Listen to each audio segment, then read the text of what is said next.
தோட சீட்ல வந்து பாத்தீங்கன்னா சிப்ஸ் செய்யலாம்னு சொன்னா நம்புவீங்களா? செய்யலாங்க. ரொம்பவே டேஸ்டா இருக்கும். இன்னைக்கு நம்ம அதான் பண்ண போறோம். அதுக்கு முன்னாடி பாத்தீங்கன்னா நம்ம சேனலை மறக்காம சப்ஸ்கிரைப் பண்ணிக்கோங்க. ஃபர்ஸ்ட் வந்து பாத்தீங்கன்னா இந்த மாதிரி வந்து பாத்தீங்கன்னா ஸ்கின்னை வந்து நல்லா பீல் பண்ணி எடுத்துக்கணுங்க. ஓகேங்களா? இந்த எடுத்த கொட்டையை வந்து பாத்தீங்கன்னா நம்ம ஸ்லைசர் இருக்கு இல்லைங்க, ஸ்லைசர் கிச்சனுக்கு யூஸ் பண்ண ஸ்லைசர்ல வந்து பாத்தீங்கன்னா நல்லா ஸ்லைஸ் பண்ணி எடுத்துக்கணும். ஓகேங்களா? ரொம்பவே வந்து பாத்தீங்கன்னா தின் ஸ்லைஸ் எடுக்கணும். ரொம்பவே மெலிசா பார்க்கவே வந்து பார்த்தீங்கன்னா பேப்பர் தின் இருக்குல்ல அந்த மாதிரி வந்து தின் ஸ்லைஸ் எடுத்துக்கணும். அப்போ தான் வந்து பார்த்தீங்கன்னா மொறுமொறுன்னு இருக்கும், ரொம்பவே கிறிஸ்பியாக இருக்கும். ஓகேங்களா?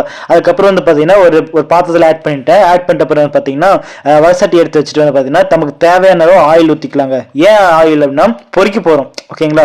பொரிக்கிறதுக்கு தான் ஆயில் ஊற்றுறோங்க. ஓகேங்களா? உங்களுக்கு வந்து அந்த ஃப்ரையர் மாதிரி சொல்லுவாங்கல்ல, உங்ககிட்ட அந்த ஃப்ரையர் இருந்தால் நீங்கள் ஃப்ரையரை யூஸ் பண்ணிக்கலாம். ஓகேங்களா? என்கிட்ட அது இல்லைனால வந்து பார்த்தீங்கன்னா வடச்சட்டியில் எண்ணெயில் போட்டு பொரிக்கிறேன். இப்போ எண்ணெயில் போட்டு பொரிக்கிறதுன்னு பார்த்தீங்கன்னா தீஞ்சிருங்க.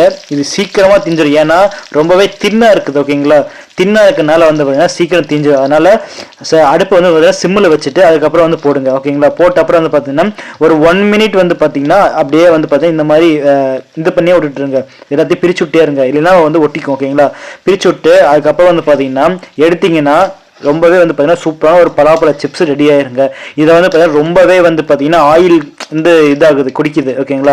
அது ஏன்னு எனக்கு தெரியல. ஏன் தெரிஞ்சால் மறக்காம கமெண்ட் பாக்ஸில் சொல்லுங்கள். அதுக்கப்புறம் வந்து பார்த்தீங்கன்னா கொஞ்சமாக வந்து பார்த்தீங்கன்னா மஞ்சத்தூள், அப்புறம் உப்பு, அதுக்கப்புறம் வந்து பார்த்தீங்கன்னா மிளகாத்தூள். ஓகேங்களா? போட்டு நல்லா கலகலன்னு கலந்துக்கோங்க. கலந்துட்டு அப்புறம் வந்து பார்த்தீங்கன்னா அதுக்கப்புறம் வந்து சிப்ஸ் போட்டுக்கோங்க. அதுக்குள்ள சிப்ஸ் போட்டிங்கன்னா ஒரு சூப்பரான பலாப்பழ சிப்ஸ் ரெடி. பார்க்கவே வந்து பார்த்தீங்கன்னா ரொம்பவே டெம்டிங்காக இருக்குன்னு நினைக்கிறேன். ஏன்னா எனக்கு அப்படிதான் இருந்துச்சு. இதெல்லாம் வந்து பார்த்தீங்கன்னா வீட்டில் வந்து பார்த்தீங்கன்னா கிட்ஸ் இருக்காங்க இல்லைங்க, அவங்களுக்கு வந்து பார்த்தீங்கன்னா ஹெல்த்தியாக கொடுக்கணும் அப்படின்னு நீங்கள் நினச்சிங்கன்னா மறக்காமல் இதை ட்ரை பண்ணி பாருங்கள். ரொம்பவே ஒரு சூப்பரான ரெசிபி தான். வெறும் 5 நிமிஷம் செய்யலாங்க. ஒன்றா கலப்படம் சீவரிங்க செய்யலாம், ரொம்பவே சூப்பராக இருக்கும்.